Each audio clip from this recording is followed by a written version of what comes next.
فأنا ناصح لإخواني بالصدع بالحق تبيض وجوههم. السكوت في مسألة الحزبية يضرها، فاصدع بما تؤمر وأعرض عن المشركين. سلامي على دماج ورجالها والشيخ يحيى ودار العلم يا سعد بانيها. Bismillahirrahmanirrahim. Alhamdulillahi hamdan katsiran thayyiban mubarakan fih kama yuhibbu rabbuna wa yardah. Asyhadu an la ilaha illallah wahdahu la syarika lah wa asyhadu anna Muhammadan abduhu wa rasuluh sallallahu alaihi wa ala alihi wa ashabihi wa man tabi'ahum bi ihsanin ila yaumiddin. Amma ba'd. Pertemuan yang lalu kita telah mengambil ayat-ayat yang dibawakan oleh Syekh Muhammad bin Abdul Wahhab rahimahullahu ta'ala. Yang antum perhatikan paling pokok adalah sisi pendalilan dari dibawakannya ayat-ayat ini pada muqaddimah kitab Tauhid. Baik, sekarang pertanyaannya Salman, pada ayat di surat Al-Isra wa qadha rabbuka dan seterusnya, pendalilan untuk permasalahan kitab Tauhid apa? Kok disebutkan di sini? Yang diinginkan dari ayat ini pendalilannya bagaimana?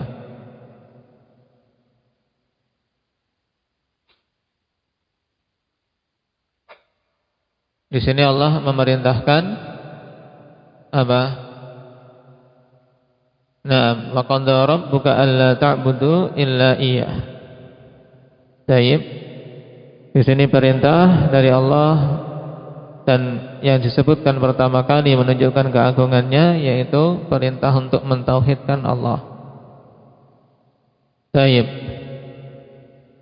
Dan dalam mentauhidkan Allah harus terpenuhi dua unsur. Apa itu? Syukran. Tidak bisa dikatakan mentauhidkan Allah kalau cuma satu tok, tapi harus ada dua-duanya. Apa itu?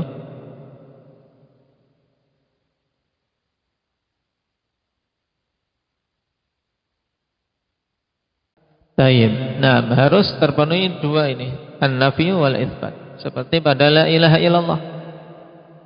An-nafyu maksudnya yaitu dia harus meniadakan semua peribadatan kepada selain Allah. Kemudian itsbat, dia tetapkan dan serahkan ibadah itu hanya untuk Allah saja. Alla ta'budu illa iyyah. Ya. Kemudian yang lainnya itu sebagai apa? Tambahan dari perintah-perintah Allah Subhanahu wa taala pada ayat tersebut. Tapi inti dari pendalilan antum pahami. Kemudian ayat di surat An-Nisa, apa yang diambil dari ayat ini dalam pendalilan masalah kita? Hendaknya Ilhan.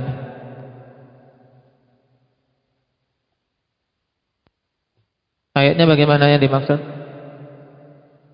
Wa'budullaha wa la tusyriku bihi syai'a. Sangat jelas. Kesesuaiannya bagaimana?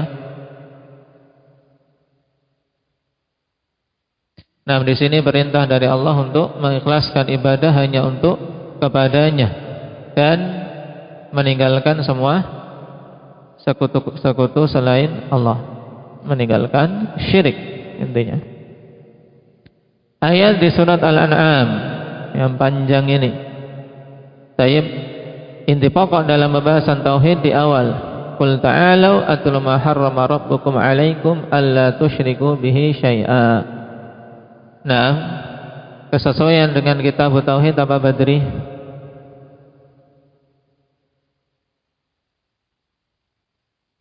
Nah, di sini peringatan keras dari apa? Kesyirikan.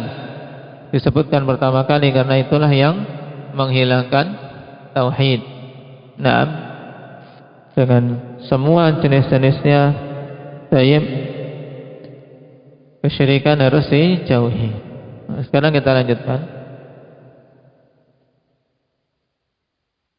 Qala al-Imam al-Mujaddid Muhammad ibn Abdul Wahhab An-Najdi rahimahullah. Qala Ibnu Mas'ud. Siapa namanya? Muhammad ini? Abdullah ibnu Mas'ud, sahabat yang utama, termasuk di antara yang awal-awal masuk ke dalam Islam, yang Rasul sallallahu alaihi wasallam jadikan beliau sebagai rujukan dalam Al-Qur'an. Qala Ibnu Mas'ud, sehingga apa yang ditafsirkan oleh beliau merupakan salah satu rujukan dalam penafsiran. Nah, disebutkannya athar ini akhwan untuk apa? Untuk menegaskan pendalilan dari ayat-ayat di surat Al-An'am yang beliau sebutkan di depan. Man arada an yanzura ila wasiyyati Muhammadin sallallahu alaihi wasallam allati 'alaiha khatamuhu falyaqra qawlahu ta'ala qul ta'alu atlu ma harrama rabbukum 'alaikum alla tusyriku bihi syai'a ila qawlihi wa anna hadha sirati mustaqima al-ayah. Siapa saja yang ingin melihat kepada wasiat Muhammad sallallahu alaihi wasallam yang padanya setempel beliau, allati 'alaiha khatamu. Khatam yaitu apa? Cincin yang ada matanya untuk menyetempel, stempel. Nah, wasiat atau surat kalau sudah disestempel menunjukkan apa? Kuatnya wasiat tersebut yang tidak boleh diganti-ganti lagi. Nah, di sini Abdullah bin Mas'ud radhiyallahu anhu menyatakan bahwasanya siapa saja yang ingin melihat wasiat yang seakan-akan wasiat itu tertulis dan bersetempel. Kenapa kita bawa kepada makna ini? Karena Nabi SAW tidak menulis wasiat secara apa? Secara tertulis kemudian ada setempel lagi. Bukan itu maksudnya, karena Nabi tidak menulis wasiat.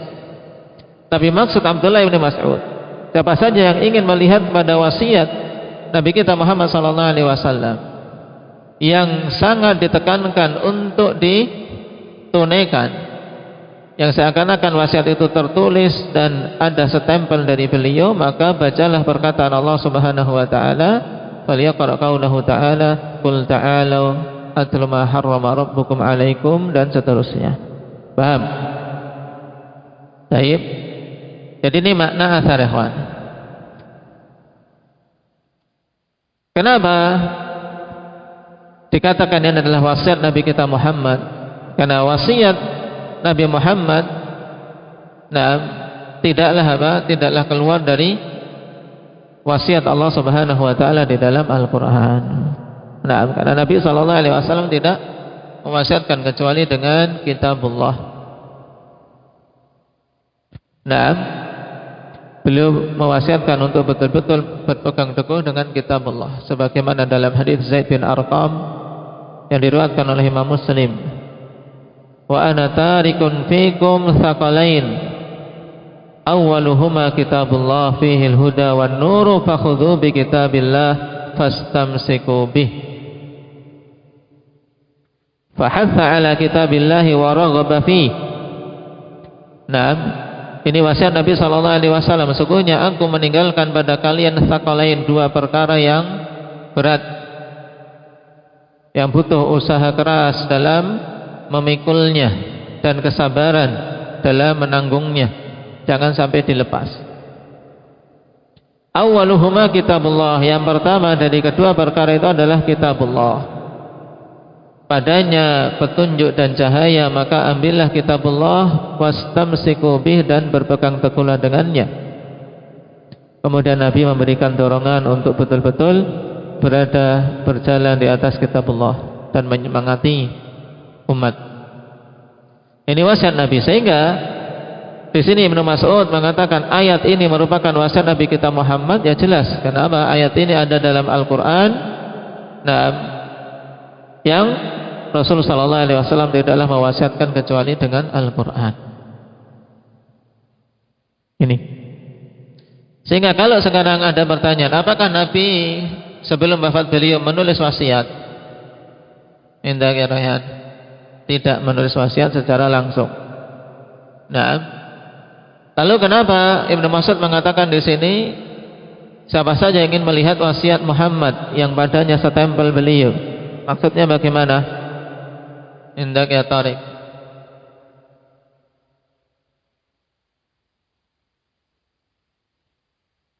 Maksudnya apa ini kok? Ada wasiat Nabi yang padanya setempel beliau, tujuannya untuk menguatkan bahwasanya itu adalah wasiat yang betul-betul dikuatkan, tidak boleh diganti-ganti.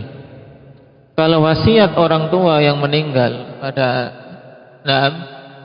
orang yang ditinggal mati saja tidak boleh diganti-ganti, apalagi wasiat Allah Subhanahu wa taala dan Rasulnya. Nah, asar ini ya kawan, perhatikan dalam catatan kaki. Asar diperselisihkan tentang keabsahannya, tapi yang rajih asar ini ya kawan, tayyib sabit. Perhatikan, akhrajahu Tirmidzi wa Tabrani fil Kabir wal Awsat wa Ibnu Abi Hatim fi tafsirih min tariq Muhammad ibn Fudail an Dawud al-Audi an Asy-Sya'bi an Alqamah ibn Qais an-Nakhai an Abdullah ibn Mas'ud. Tayyib, ini jalurnya. Nah, yang diperselisihkan adalah pada perawi yang bernama Dawud al-Audi. Anda perhatikan, wa Dawud al-Audi fi hadhihi tabaqati itsnan. Yang namanya Dawud al-Audi dalam tingkatan ini ada 2 orang. Nah, kalau dalam riwayat ini kan cuma disebutkan namanya tok, Dawud al-Audi. Bapaknya siapa? Padahal yang namanya Dawud al-Audi ada 2 dalam tabaqah tersebut. Nah, ini membingungkan. Kenapa? Karena yang satunya thiqah, yang satunya dhaif. Ini Dawud yang thiqah atau Dawud yang lemah? Ahaduhuma Dawud bin Abdillah al-Audi wa huwa thiqah. Yang pertama, dia adalah Dawud al-Audi, Dawud bin Abdillah al-Audi, ini yang thiqah. Wa tsani Dawud bin Yazid al-Audi wa huwa dhaif. Jadi yang namanya orang tuanya Abdullah ini yang thiqah, yang orang tuanya bernama Yazid ini yang lemah. Nah, lebih membuat rancu lagi apa? Wakilahuma rawa 'an Asy-Sya'bi wa rawa anhuma Muhammad ibn Fudail.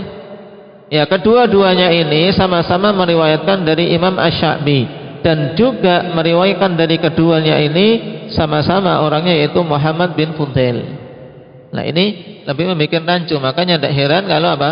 Para pentahqiq atsar ya berselisih apakah ini lemah atau sahih. Baik. Nah, sekarang mana di antara 2 perawi ini yang kita pilih? Wa yatarajjahu kaunuhu thiqah. Taib, dan dirajihkan bahwasanya Dawud ini adalah Dawud yang thiqah. Berarti Dawud bin siapa? Dawud bin siapa Hanafi yang thiqah? Dawud bin Abdillah. Taib, Dawud ibni Abdillah al-Audi. Kenapa sekarang? Kenapa? Merajihkan itu harus punya alasan. Taib, alasannya annal Mizzi lamma dzakarahu fi Tahdzibil Kamal ramaza li riwayatihi bi ta. Wa anhu Muhammad ibn Fudail bi ta, dengan rumus dengan apa? Tanda ta. Ya, ini sebabnya karena apa? Imam Al-Mizzi menyebut ketika menyebutkan Dawud bin Abdillah al-Audi ini dalam kitab beliau Tahdzibul Kamal. Nah, ini antum juga harus kenalan. Kitab Tahdzibul Kamal, ikhwan, di antara kitab rujukan yang bagus dalam apa? Dalam menelaah biografi perawi, terutama untuk mengetahui siapa guru dan siapa murid-muridnya. Nah, ini ketika kita bingung seperti ini misalnya Dawud Al-Audi. Antum cari Dawud Al-Audi. Nah, gurunya Sya'bi, muridnya Muhammad bin Fudail. Antum cari di situ daftar guru guru Dawud bin Yazid. Siapa? Kemudian daftar muridnya siapa? Demikian pula Dawud bin Abdillah, daftar gurunya siapa, daftar muridnya siapa. Ternyata kok sama, kedua-duanya mengambil dari Sya'bi dan diantara muridnya juga sama, yaitu Muhammad bin Fudail. Nah, ini seperti ini tambah merepotkan lagi. Cuman ada apa kunci di sini? Ketika menyebutkan Dawud bin Abdillah, Imam Al-Mizzi memberikan tanda ta. Baik. Dan meriwayatkan dari Dawud bin Abdillah ini juga apa? Muhammad bin Fudail diberi tanda dengan ta. Berarti kalau ada tanda ta berarti ini Dawud bin Abdillah. Walamma tarajjama ibn Yazid ramazalahu bi qaf. Kemudian tatkala menjelaskan biografi Dawud bin Yazid, Dawud bin Yazid, beliau memberikan tanda qaf dalam Tahdzibul Kamal. Taib. Tak maksudnya apa? Riwayat Tirmidzi. Paham? Tak itu riwayat Tirmidzi. Dan wal hadis rawahu Tirmidzi. Dan hadis ini ternyata diriwayatkan dalam apa? Sunan Tirmidzi. Berarti yang perawi yang diriwayatkan oleh Imam Tirmidzi siapa berarti? Dawud bin Abdillah. Dawud bin Abdillah Al-Audi. Berarti thiqah. Kalau kita ketahui sekarang perawi yang diperselisihkan adalah seorang yang thiqah, maka berarti asarnya hukumnya bagaimana, Humam? Asarnya sahih. Berarti asarnya sahih. Taib. Tanbih, ada tanbih penting. Ja'a tasrih inda Tabrani fil Awsat annahu Dawud bin Yazid min tariqi Khalid bin Yusuf As-Samti. Telah datang tasrih itu penegasan dalam riwayat Tirmidzi di Sunan kitab itu Al-Awsat. Bahwasanya Dawud yang ada adalah Dawud bin Yazid. Di situ disebutkan Dawud bin Yazid. Kalau Dawud bin Yazid berarti apa tadi? Lemah. Ini dalam riwayat Tirmidzi ada keterangan Dawud bin Yazid. Cuman riwayat Tabrani ini, dalam riwayat Tabrani ini yang ada penegasan Dawud bin Yazid dari jalan Khalid bin Yusuf As-Samti. Qala haddatsana Muhammad bin Fudail bihi. Wa Khalid bin Yusuf dhaif kama fil mizan wal ilmu indallah. Naam, dan Muhammad bin Yusuf ini seorang yang lemah sehingga penegasan dia bahwasanya Dawud itu Ibnu Yazid ini tidak diterima. Berarti kembali kepada apa yang disebutkan oleh Imam Al-Mizzi bahwasanya Dawud yang ada dalam riwayat Tirmidzi adalah Dawud Ibnu Abdillah Al-Audi, seorang yang thiqah sehingga asarnya adalah sahih. Baik. Nah, kita sudah selesai dari asar dan penjelasan makna serta derajatnya. Sekarang ikhwan, apa kecocokan asar ini dengan Kitabut Tauhid? Ma munasabatu hadzal athar li Kitabut Tauhid? Nah, munasabahnya yaitu kecocokannya apa? Nah, bahwasanya asar ini memberikan faidah tentang pentingnya perkara-perkara yang disebutkan di ayat yang ada dalam kitab kita di surat Al-An'am. Dari Qul ta'alu atlu ma harrama rabbukum 'alaikum alla tusyriku bihi syai'a sampai ayat yang ke-153. Wa anna hadza sirati mustaqimah. Baik. Dan dalam ayat ini, rangkaian ayat-ayat tersebut, Allah Subhanahu wa taala mengawali penyebutan perkara yang dilarang dengan apa? Dengan apa, Abdul Hafid? Baik, dengan pelarangan dari kesyirikan. Yang kesyirikan ini jelas apa? Bertentangan dengan tauhid. Baik. Dan juga menunjukkan seandainya Nabi SAW menulis wasiat secara tertulis dan distempel, maka sungguh akan berwasiat sebagaimana dalam ayat ini.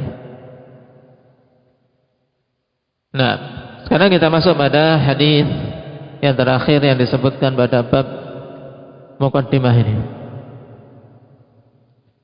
Qala al-musannif rahimahullah an Mu'adz bin Jabal radhiyallahu anhu qala kuntu ridfan nabiy sallallahu alaihi wasallam ala himar. Mu'adz bin Jabal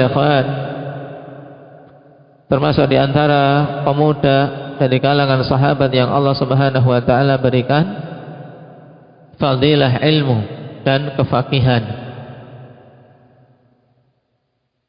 Dan juga Nabi sallallahu alaihi wasallam menyatakan secara terang-terangan bahwasanya beliau mencintainya.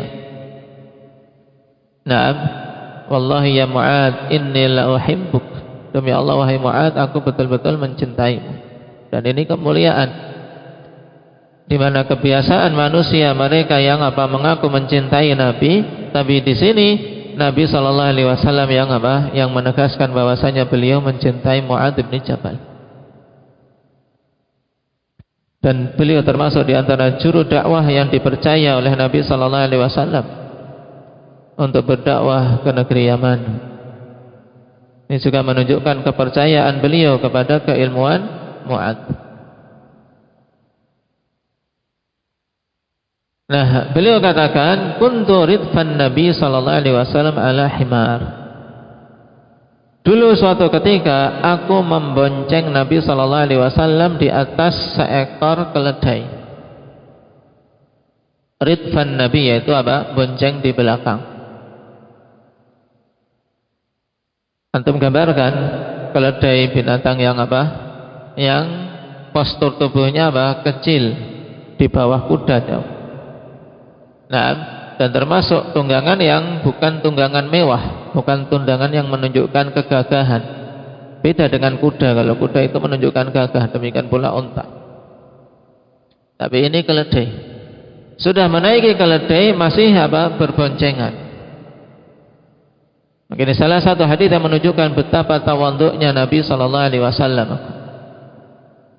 Tawadhu'nya beliau sallallahu alaihi wasallam.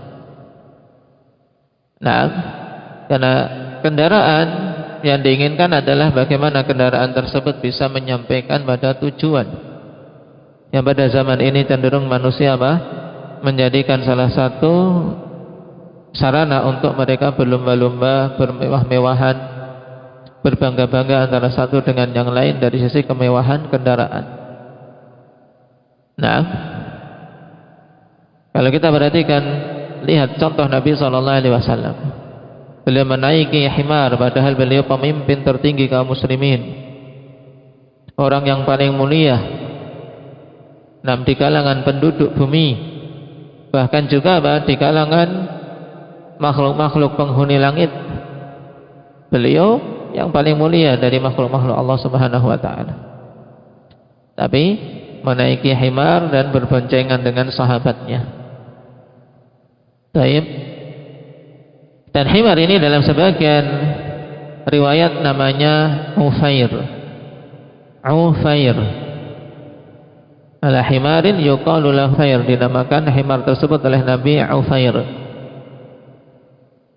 Kebiasaan Nabi memberikan nama-nama untuk barang-barang yang beliau miliki. Faqala, kemudian Nabi sallallahu alaihi wasallam berkata, "Ya Mu'adz, atadri ma haqqullahi 'alal 'ibad wa ma haqqul 'ibadi 'ala Allah?" Wahai Mu'adz,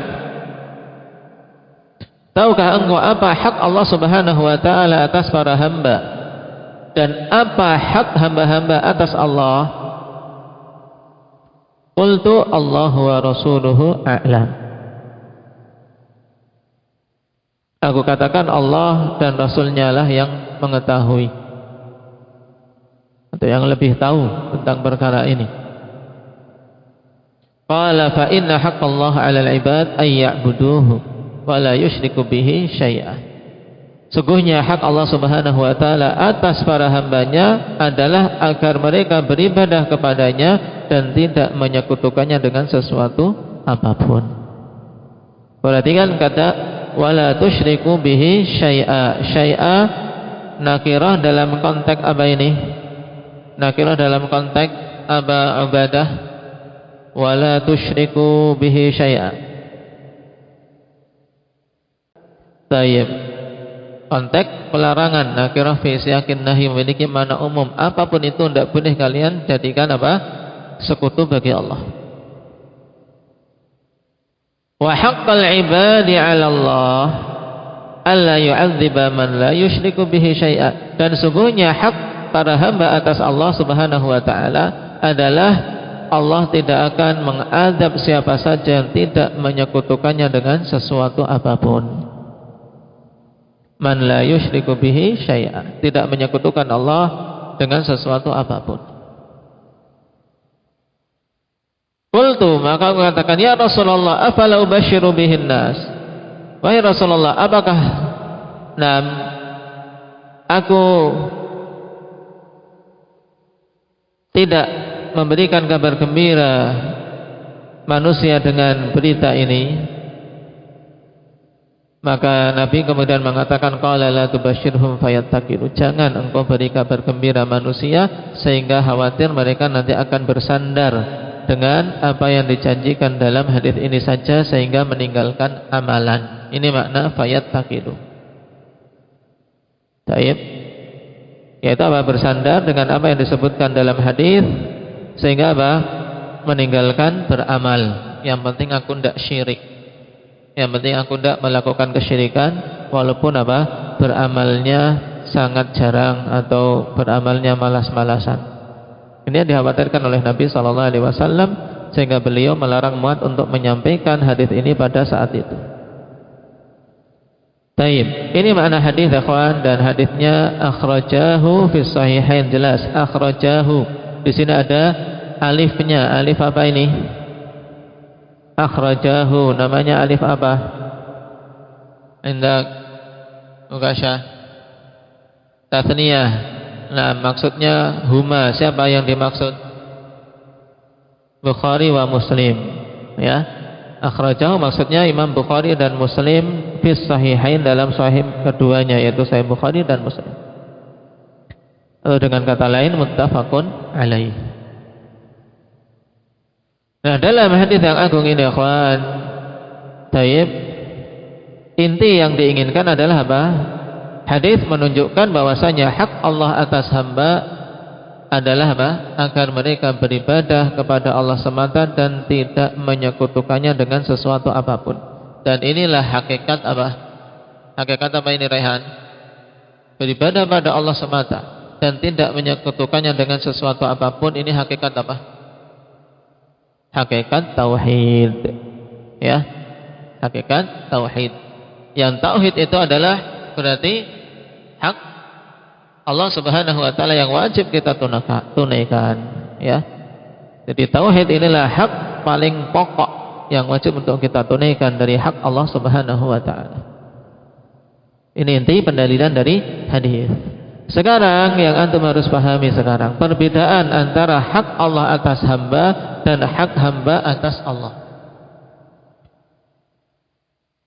Baik. Adapun untuk hak Allah atas hamba ini sangat jelas, ikhwan. Bahwasanya hak Allah atas hamba itu maksudnya hak yang sifatnya wajib dan harus kita tunaikan, paham? Itu suatu kewajiban-kewajiban yang wajib kita tunaikan terkait dengan Allah Subhanahu wa taala, yaitu beribadah.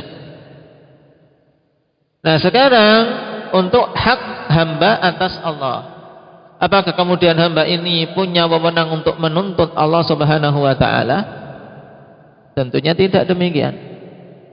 Nah, yang dimaksud dengan haqqul ibadi 'ala Allah wa tafaddulun wa ihsanun wa laisa istiqaqa muqabalatin ka haqqil makhluqi 'alal makhluq. Ini perlu dipahami.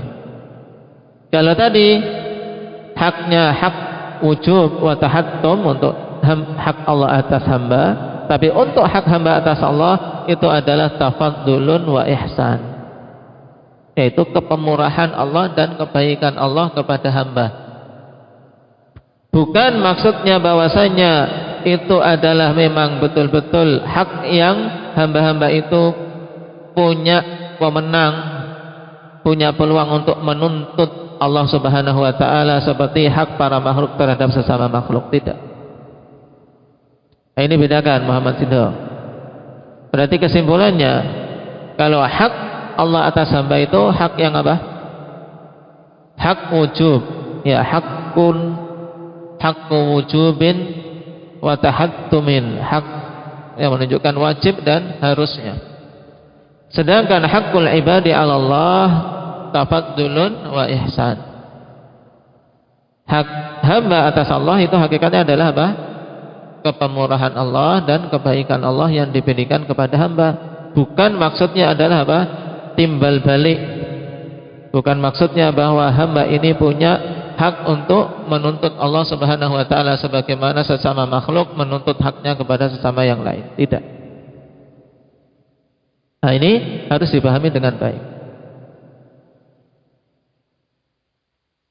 Kemudian dalam hadis ini, di antara hal penting untuk dicamkan pada penggunaan lafaz ketika menjawab hal-hal yang tidak diketahui. Kalimat yang masyhur ketika seorang ditanya dan tidak mengilmui untuk mengucapkan apa? Mengucapkan apa, Hamzah? Wallahu a'lam. Dan ini penting bagi para thalabatul ilm dan para da'i ilallah, bahkan para ulama, untuk tidak segan-segan mengucapkan wallahu a'lam. Bahkan sebagian menegaskan, nah, untuk apa? Kita semua belajar wallahu a'lam, belajar. Namanya talibul ilm, di antara adabnya adalah apa? Untuk belajar wallahu a'lam. Dalam artian jangan sampai seseorang karena ego, karena ingin dianggap berilmu, malu, nah ketika tidak tahu kemudian dia apa? Enggan mengatakan wallahu a'lam, yang akhirnya menjadikan dia berbicara atas nama Allah tanpa ilmu. Wallahu a'lam nisful ilmi. Ucapan wallahu a'lam itu setengah ilmu sendiri. Taib. Maka jangan segan-segan kalau seorang ditanya tidak tahu, ucapkan wallahu a'lam. Jangan takalluf. Nabi di sini Mu'ad, nah di sini Mu'ad mengucapkan apa? Wallahu wa rasuluhu a'lam. Allah wa rasuluhu a'lam. Taib. Adapun masa itu jelas, perkaranya jelas karena Rasul masih hidup. Allah wa rasuluhu a'lam. Allah dan Rasulnya yang lebih tahu tentang hal ini. Nah, karena Rasul adalah orang yang paling berilmu tentang hukum-hukum syariat, paham? Baik. Lalu apakah hal ini boleh kita ucapkan setelah beliau wafat? Nah, setelah beliau wafat. Baik. Yang bagusnya, yang bagusnya setelah wafatnya Nabi sallallahu alaihi wasallam, untuk seseorang cukup mengucapkan wallahu a'lam. Tidak perlu menambah wa rasuluhu. Karena apa? Karena Rasulullah sallallahu alaihi wasallam telah wafat. Wallahu a'lam. Ini yang dipilih oleh Syekh Ibnu Baz dan juga Syekh Ibnu Utsaimin condong kepadanya. Walaupun seandainya ada yang mengatakan seperti itu, ada sisi yang membolehkannya, walaupun kehati-hatiannya untuk tidak mengucapkan. Yaitu ketika yang dimaksudkan wallahu wa rasuluhu maksudnya Allah dan Rasulnya, yaitu Rasulnya karena beliau yang paling mengilmu tentang hukum syariat. Nah, cuman ini kalau ditanya tentang hukum-hukum syar'i yang ada dalam syariat kita. Cuman tadi kehati-hatiannya untuk mencukupkan diri dengan ucapan wallahu a'lam, itu yang dipilih oleh Syekh Ibnu Baz rahimahullahu taala.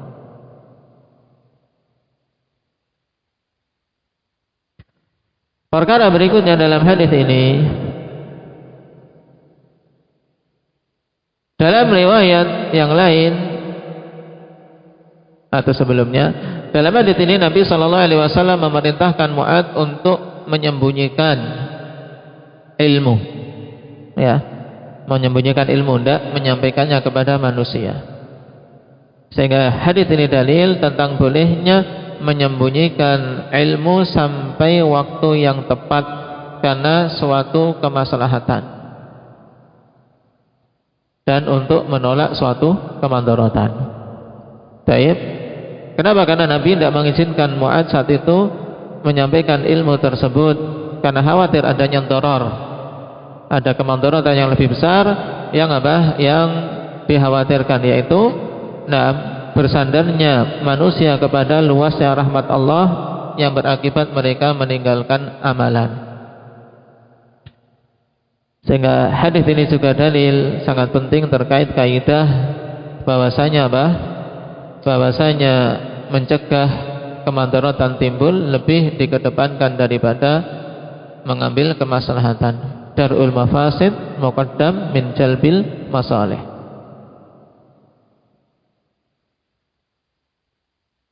Permasalahan berikutnya, dalam riwayat yang lain dikatakan fa akhbara biha Mu'adzun ta'assuma. Mu'adz menyampaikan yang demikian itu inda mautihi, sebelum wafatnya beliau, ta'assuma karena apa? Karena takut dosa. Ini menunjukkan bahwasanya Mu'adz ikhwan tahu yang diinginkan oleh Nabi, la tubashirhum fayatakilu, bukan maksudnya sama sekali tidak boleh menyampaikan ilmu itu secara mutlak, tapi ditahan sampai tepat waktunya untuk disampaikan kepada manusia. Maka ketika di akhir hayat Mu'adz, beliau memandang manusia sudah siap untuk mendengar ilmu ini, maka beliau beliau sampaikan. Karena khawatir tersembunyinya ilmu tersebut yang berakibat doror bagi Mu'adz di akhiratnya, karena menyembunyikan ilmu ancamannya keras. Taib.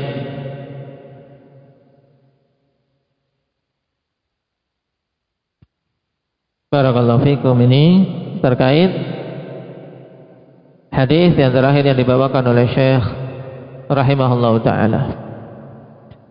Dan tersisa masail yang disebutkan oleh Syekh, ada 15 masail pada bab ini. InsyaAllah kita baca pada pertemuan yang akan datang sambil murajaah. Karena pada masail ini kita akan melihat ibarat murajaah dari pembahasan sebelumnya.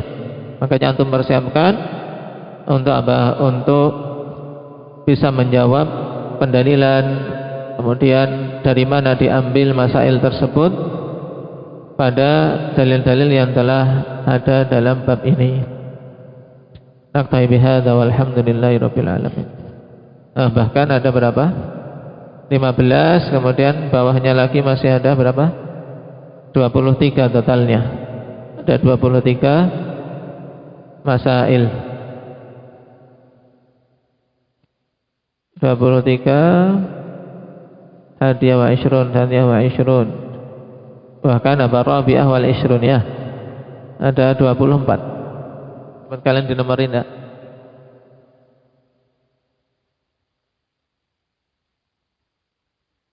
24 itu. Salisahnya 2 kali kan? Dibaca coba. Salisah wal ishrun, salisah wal ishrun lagi. Ya. 24 masail.